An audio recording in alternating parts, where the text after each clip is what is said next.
젊은 엄마들의 필요를 채워주십시오. 젊은 엄마들의 필요를 채워주십시오라는 제목으로 하나님 말씀 증거하도록 하겠습니다. 젊은 어머니들이 많이 계시는데 이제 갈등에 빠져 있는 분들이 많이 있고 또 영적으로도 이렇게 갈급해 있는 분들이 많이 있다고 생각을 합니다. 오늘은 이게 젊은 엄마들에게 좀 초점을 맞춰서 격려하고 싶습니다. 되게 힘들게 삽니다. 되게 힘들게 사는데 요즘에 이 젊은 엄마들에 대한 비난도 많은 것 같아요. 맘충이라는 말 들어봤습니까? 애들이 막 떠드는데도 불구하고 막 뛰놀게 한다. 그래서 벌레라는 거죠. 엄마 벌레, 맘충. 그다음에 뭐 몇몇 사람이겠죠. 이렇게 음식점에서 막 똥기저귀를 가는 분. 또 사진도 하나 올라왔죠. 그 컵에다가 남자아이 그 소변을 받은 엄마. 이런 거 보면은 그냥 욕을 먹어도 싸겠죠. 그죠?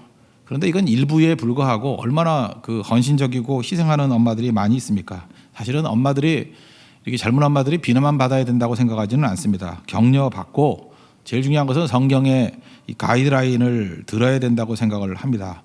우리 크리스천 젊은 엄마들은 어떤 식으로 위로를 받고 살아야 될 것인가? 우리 오늘 그것을 한번 살펴보도록 하겠습니다. 세 가지 차원인데 첫 번째는 육체적인 필요를 채워야 한다는 것입니다. 이게 피지컬 니드가 있다라는 거예요. 탈진 상태에 있는 사람들이 참 많이 있습니다. 왜 그러냐면 비교의식에 사로잡히기 때문에 그렇거든요. 특별히 다른 사람 다 하는데 나는 안 할 수 없지 뭐 이런 거, 그죠? 이런 것들이 계속해서 자기를 비교하기 때문에 피곤함에 빠지게 돼 있고 그것이 과중한 짐을 지게 되는 이유가 되기도 한다라는 것입니다. 오늘 15절, 16절, 17절 보니까 이 정도면 원더우먼이죠. 밤이 새기 전에 일어나서 자기 집안 사람들에게 음식을 나눠주고 여종들에게 일을 정하여 맡기고 밭을 살펴보고 또 사며 자기의 손으로 번 것을 가지고 포도원을 일구고 힘있게 허리를 묶으며 자기의 팔을 강하게 하며. 사실 이런 여자가 어떻게 있습니까? 그죠? 이렇게 어마어마하게 일을 하는 모습이 있다는 것입니다. 근데 실제로 그 엄마가 되놓으면요 이렇게 과중한 노동 가운데 처할 때도 있다는 것입니다. 육아 통증이라는 게 있어서 저도 이렇게 기도를 많이 해주고 합니다. 우리 교도 젊은 엄마들 많으니까 어떤 분은 그 애를 하도 들어가지고요 이렇게 팔이 이게 관절염이 왔는가 봐요. 팔을 잘 못 써요. 그리고 어떤 분은 허리를 다친 분도 있고요. 또 제가 가까이 아는 분, 뭐 가까이는 우리 처제거든요. 애 셋이 하도 무거워가지고 이렇게 목 부위에 뭐 기름덩어리 간 게 뭉쳤더라고요. 그래서 그 수술해서 떼내는 것까지 했습니다. 육아 통증들이죠. 그러니까 이게 보통 노동이 아니라는 것입니다. 그 연약한 처녀에서 시작됐는데 나중에는 그 힘센 팔에 맞은 거 제시되는 거, 그게 그 젊은 엄마들의 모습이 아닌가 이런 생각을 갖습니다. 다 압니다. 엄마 없이는 못 산다라는 거. 이건 동서양이 예외가 없는 것 같아요. 미국에서 초등학교 2학년 아이들한테 그 시험을 봤대요. 이렇게 뭐 초등학교 2학년이니까 간단한 시험이겠죠. 자석이라는 게 영어로 마그넷이잖아요. 마그넷. 이 자석에 대해서 설명하고 정답이 이제 마그넷을 써야 되는 문제예요. 이제 문제 내용이 이거였답니다. 내 이름은 6글자라고. 마그넷, 그러니까 6글자잖아요. 6글자. 첫 글자는 M으로 시작된다고. 그리고 딱 붙어서 당기는 역할을 하는 거라고. 나는 누구입니까? 근데 50%의 아이들이 mother라고 썼대요. 그러니까 자석이라고 써야 되는데 이 자석을 설명하는 많은 내용들이 어머니로 느껴진다라는 거예요. 어머니는 애들에게 딱 붙어가지고 진짜 자석 같은 역할을 하는 거죠. 그래서 이것도 정답으로 처리해 줬다는 얘기가 있어요. 진짜 엄마가 그 많은 일들을 감당하고 있다라는 것입니다. 탈진할 정도로 많은 일을 하는데 이게 탈진할 정도로 일이 많아가지고 힘든 게 아니라 사실은 엄마들마다 자책감들이 다 있습니다. 자책감, 죄의식 뭐 이런 게 있다는 거예요. 죄책감. 그러니까 탈진 플러스 죄책감이 있다는 것입니다. 내가 제대로 된 엄마가 아니다. 이런 죄책감이 있다는 거예요. 이거 함정에 빠지는 것입니다. 그러니까 이 죄책감에 빠지는 이유가 뭐죠? 내가 키운다고 생각하니까 그런 거예요. 그러니까 엄마는 스스로가 자기가 하나님인 줄 알아요. 그래서 내가 모든 걸 다 해줘야 된다고 생각을 한다고요. 그러면 죄책감에 빠지게 되고 자책감에 빠지게 된다는 것입니다. 하나님이 우리와 함께 하시죠. 우리가 잊지 말아야 될 게 뭐예요? 하나님께 맡기는 거예요. 자녀도 맡기는 겁니다. 그리고 어찌 보면 하나님이 나와 함께 그 일을 감당하는 것입니다. 그래서 제가 보니까 그 젊은 엄마들하고 비슷한 게 목회자인 것 같아요. 목회자들도 목양하니까 그 자녀들 키우는 것과 좀 비슷하잖아요. 이게 목회자들도 자책에 빠지거나 탈진에 빠질 때를 보면 내 힘으로 목회하려고 그래서 그래요. 내가 성도들을 돌보고 내가 양떼들을 이끌어간다, 먹인다 이렇게 생각하면 탈진에 빠지고 잘 안 되면은 넘어지는 사람이 있으면 이 죄책감에 빠진다고요. 사실 누가 하는 거예요? 하나님께서 하시는 거죠. 그러니까 하나님께 맡기고 주의 도우심을 가지고 할 때 탈진에서도 벗어나고요, 죄책감에서도 벗어나게 된다는 것입니다. 저도 목회자니까 우리 젊은 엄마들 같이 탈진과 이 죄책감에서 벗어나는 그 은혜의 역사가 있기를 바랍니다. 맡기는 게 중요하다는 것입니다. 예수님께서 초대하잖아요. 수고하고 무거운 짐 자들아 다 내게로 오라. 내가 너희를 쉬게 하리라. 쉬게 한다는 건 뭐예요? 하나님께 맡길 때 쉼이 있다라는 것입니다. 우리 그 감리교회 창시자라 그러죠. 그 존 웨슬리, 또 그 형제가 찰스 웨슬리. 그 어머니가 유명하죠. 그 엄마가 수잔 웨슬리인데, 이분도 자기 집안에서 25명의 자녀 가운데 막내로 태어났어요. 옛날에 진짜 많이 났어요. 저는 곰곰이 한번 생각을 해요. 25명이면 임신만 25년 한 거 아니에요. 그죠? 한 사람한테 그러니까 옛날에 정말 애를 많이 낳은 것 같아요. 25명 중에 막내가 수잔 웨슬리였고, 수잔 웨슬리도 19명을 낳았어요. 19명. 자녀가 19명이에요. 그러니까 이거는 뭐 엄청나게 많이 난 거죠. 그 중에 두 아들이 유명하죠. 존 웨슬리, 찬송가 작곡가로 유명한 찰스 웨슬리. 이 두 사람이 되게 유명한데, 이 사람이 뭐 영국과 미국에 어마어마한 영향을 미치지 않았습니까? 그런데 어떻게 19명을 키우나 봤더니 이게 19명을 다 키우는 게 아니에요. 제자 훈련 원리하고 똑같아요. 1, 2, 3번 잘 키워서 걔네들이 밑에 키우게 만들고 또 양육하게 만들고, 그래서 이렇게 서로 키우는 거예요. 제가 어렸을 때 기억 보면 그래요. 이렇게 한 7, 8살짜리 애가 이렇게 애 업고 다니는 거 많이 봤어요. 동생 업고 다니는 거. 그러니까 혼자 다 키우는 게 아니에요. 애가 뭐 한 7, 8명 되면요, 그 뭐 언니나 오빠가 애들 또 키워주고 그러는 거예요. 그래도 엄마가 할 일이 너무나도 많죠. 나중에 너무 힘들어서 탈진이 됐을 때 이 글에 보면요, 이 수잔이 어떻게 했느냐 하면은 치마를 입지 않습니까? 긴 치마를 이게 들어가지고 머리 위로 넘겨버렸대요. 그러니까 제가 어렸을 때 그 뭐 아이스 깨끼 그런 거였는데, 그죠? 이렇게 치마를 집어다가 이렇게 위로 확 넘겨버렸대요. 그러면 아이들이 조용하대요. 그때가 엄마가 쉬는 시간이에요. 그때 애들이 그런데요, 지금 예수님 만나는 시간이라고. 하다 너무 힘들면 그게 일종의 큐티죠. 치마 뒤집어 쓰고 거기서 예수님께 기도하는 거예요. 예수님 도와주세요. 예수님께 이 아이들을 다 맡깁니다. 이끌어 주세요. 그러고 나면 재충전이 돼가지고 이 수잔나가 또 힘차게 일어서게 되었다라는 거예요. 여러분, 육체적인 피로는요, 육체로 쉰다고 다 되는 게 아니고 맡길 때 가능하다는 거예요. 주님께 맡길 때. 오늘도 내가 모든 짐을 짊어지고 내가 책임지겠다 그럴 때 우린 탈진과 죄책감에 빠질 수밖에 없다는 것입니다. 우리 젊은 엄마들 남들과 비교하면서 뭐 내가 못해줬다, 이것도 못했다, 저것도 못했다, 그건 마귀가 던져주는 잘못된 탈진과 잘못된 죄책감이라는 거예요. 우리는 주님과 함께 동행하는 것이고 맡기는 존재입니다. 맡기면 됩니다. 잘 보세요. 그 사무엘, 엄마 한나가 키우지 않았어요. 성전에 맡겼더니 하나님께 더 잘 키워주시잖아요. 그죠? 요셉은 원하지는 않았지만 이 형들 때문에 팔려갔잖아요. 근데 집안에 있지 않지만 하나님이 함께해 주시니까 그 최악의 상황 속에서도 인물이 나오는 거죠. 그래서 아이들이 잘못되는 게 엄마 때문이 아니에요. 하나님께 맡기면 하나님이 보호하시고 하나님이 이끌어 주신다는 것입니다. 괜히 과도하게 모든 짐 다 짊어지려고 그러지 말고 하나님께 맡길 줄 아는 그런 지혜를 얻는 우리 하나님의 거룩한 종 되기를 바랍니다.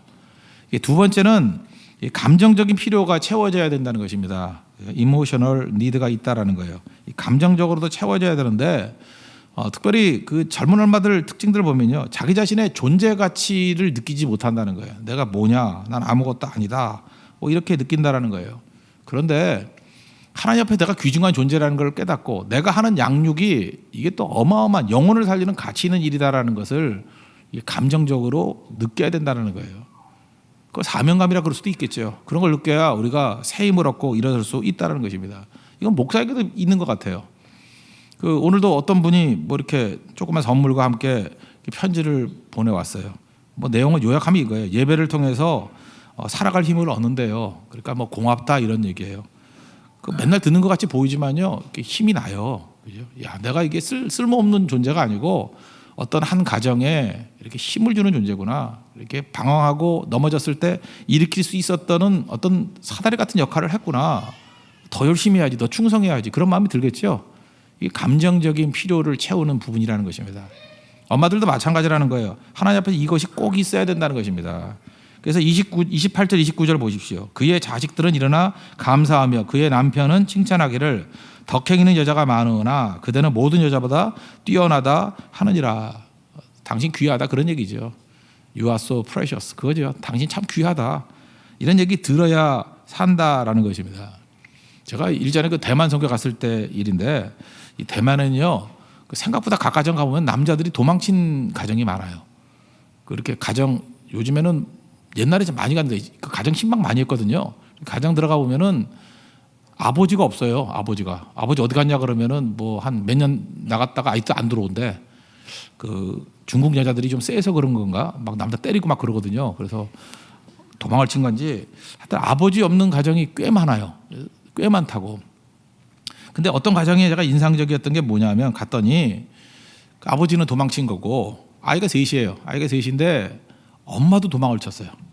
엄마도 너무너무 힘들어가지고 모르겠다. 그래서 할머니가 키우는 거예요. 할머니가 세 자녀를 키우는데 그 할머니 얼굴이 꼭 무슨 장비 같은 얼굴이에요. 할머니인데 너무너무 센 분 같은 느낌, 그죠? 전사 같은 느낌.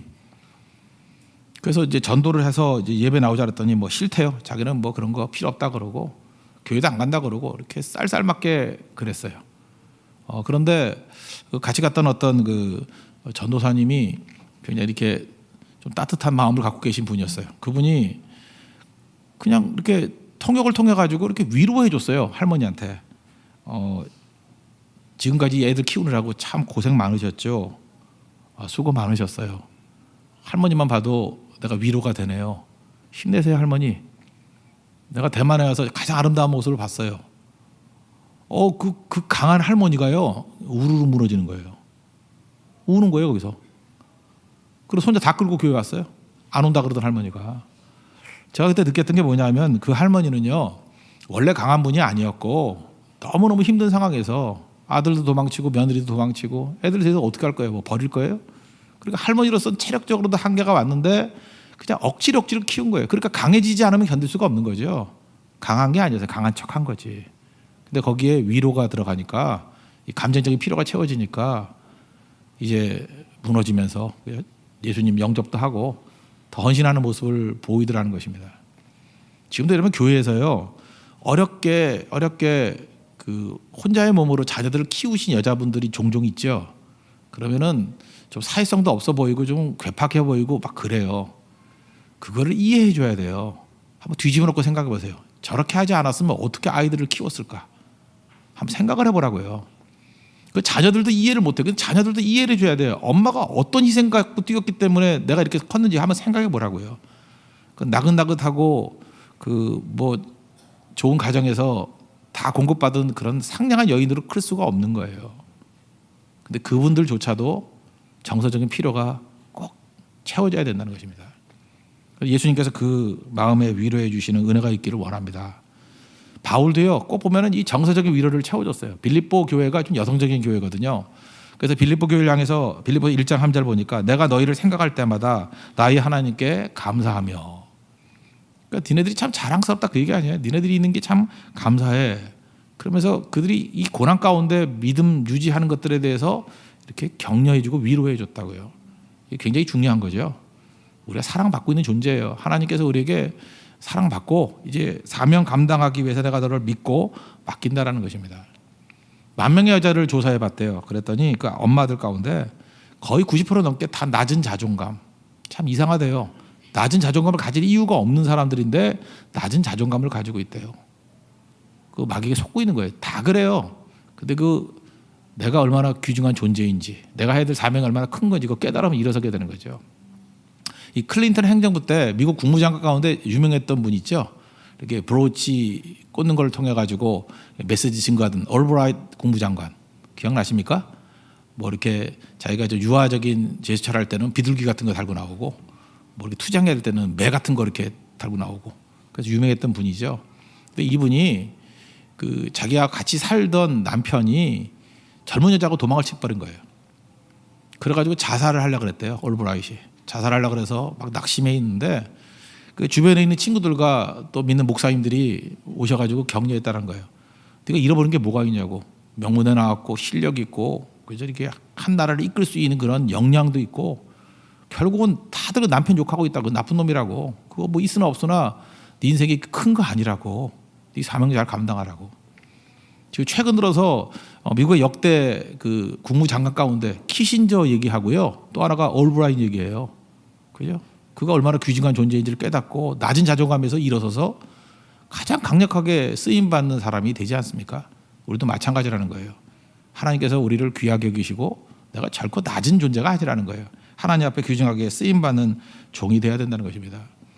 우리 어머니도 힘내십시오. 우리 자녀들 하나 키우는 게 천하보다 귀한 생명 아니에요. 영혼, 그 영혼을 건지고 그 영혼을 양육하는 건데 이보다 귀한 게 어디 있겠어요.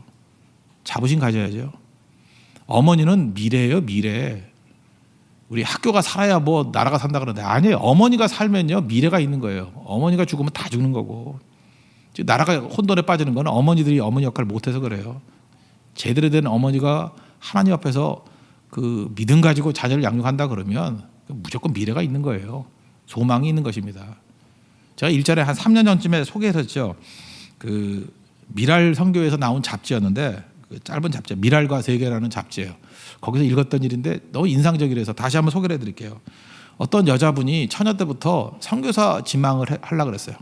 예수도 잘 믿고 성품도 좋고 인내할 줄 알고 그래서 선교사 나가겠다 그렇게 마음을 먹었어요. 먹었는데 선교사 훈련을 하려고 그러다가 이제 같은 뜻을 가지고 있는 이제 남자분을 만나가지고 결혼을 했습니다.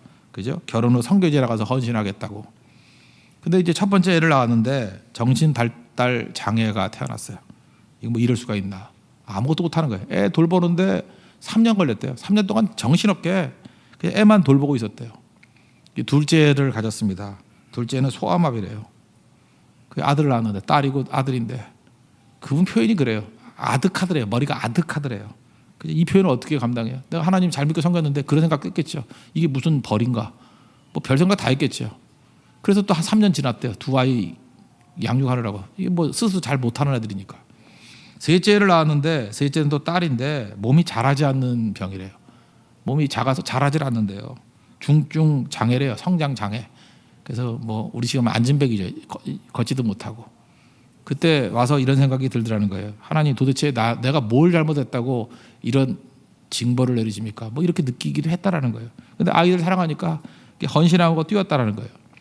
결혼한 지 10년 지나고 난 다음에 거울을 보니까 뭐 처음 거울을 봤겠습니까? 그러니까 자기가 정신 차리고 거울 본 게 처음이래요. 자기와 다른 모습이 있더래요. 벌써 30대인데도 불구하고 흰머리 나고 너무 늙어 있더라는 거예요. 너무너무 힘들어져 있더라는 거예요. 내가 이건 뭐 저주받은 거 아닌가? 내가 징계받은 거 아닌가? 형벌받은 거 아닌가? 뭐 이런 자책감도 있고 몸은 힘들고 영육이 다 피폐해지는 것이죠. 그때 하나님 앞에 그냥 엎드려 기도했대요. 맡기면서. 하나님 내용 받아주세요. 그랬더니 그때 주님의 음성이 들렸다는 거예요. 내 은혜가 내게 족하다. 고린도후서 말씀이죠. 12장 말씀. 내 은혜가 내게 족하다. 그러면서 이렇게 거의 음성같이 들리더라는 거예요. 표현의 내용이 뭐냐면 내가 너의 세 아이들을 위해서 내가 죽은 거 알지? 내가 그 아이들 영혼도 사랑한단다. 내가 그 아이들 살리기 위해서 십자가에 못 박혀 죽었다고. 그런데 이 아이 이제 성장할 때까지 누구한테 맡겨야 되는데 내가 이 세상을 돌아다니면서 아무리 누구한테 맡길까 하면서 찾아다녀 봐도 너같이 믿음직한 사람이 없더라는 거예요. 너는 믿음도 좋지, 성교사 훈련하니까 인내력도 있지, 성품도 좋지, 그죠? 하나님을 의지하고 흔들림도 없지, 업앤다운도 없지. 그래서 내가 너한테 맡겼다고. 세 아이 10년 동안 잘 키워줘서 고맙다 그러더래요. 하나님이 참 고맙다고. 그 깨우침이 있고 난 다음에 이분이 이제 울음이 바뀌었대요. 억울하고 원통해서 우는 게 아니라 감사해서 울었대요.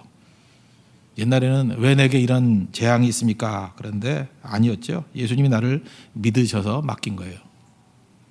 우리 그런 거 있지 않습니까? 교회에서도 조금 이렇게 그 좀 관리가 필요하고 돌봄이 필요한 사람이 오면은 어떤 지인이나 어떤 간사한테 자주 맡겨요.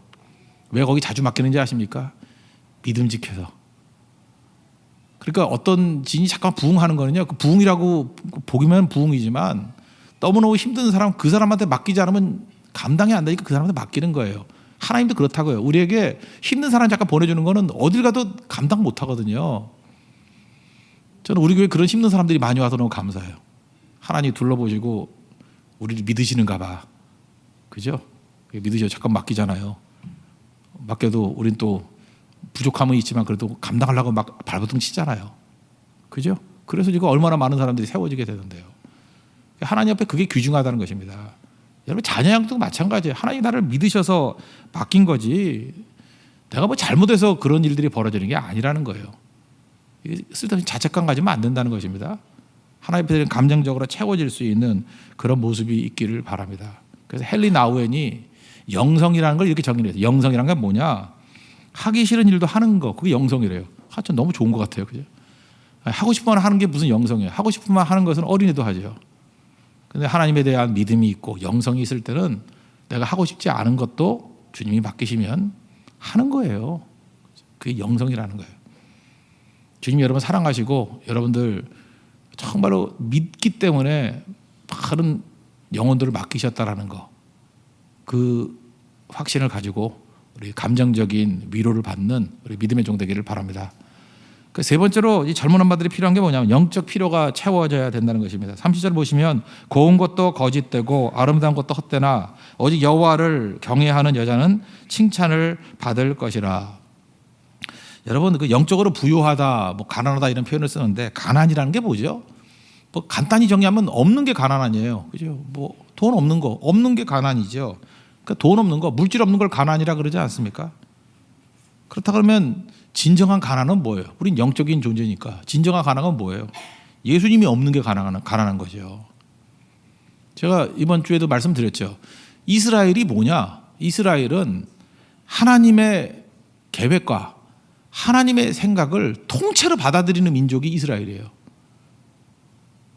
우리는 내 생각과 내 계획이 있어요. 그래서 내 멋대로 살잖아요. 근데 이스라엘은요, 자기 생각과 자기 계획대로 살지 않아요. 그냥 하나님의 계획과 하나님의 생각을 통째로 받아들여서 사는 게 이스라엘이라고. 우리 신약의 이스라엘 아니에요. 우리가 어떻게 살아야 돼요? 하나님의 계획과 하나님의 생각을 통째로 받아들여서 살아가는 거.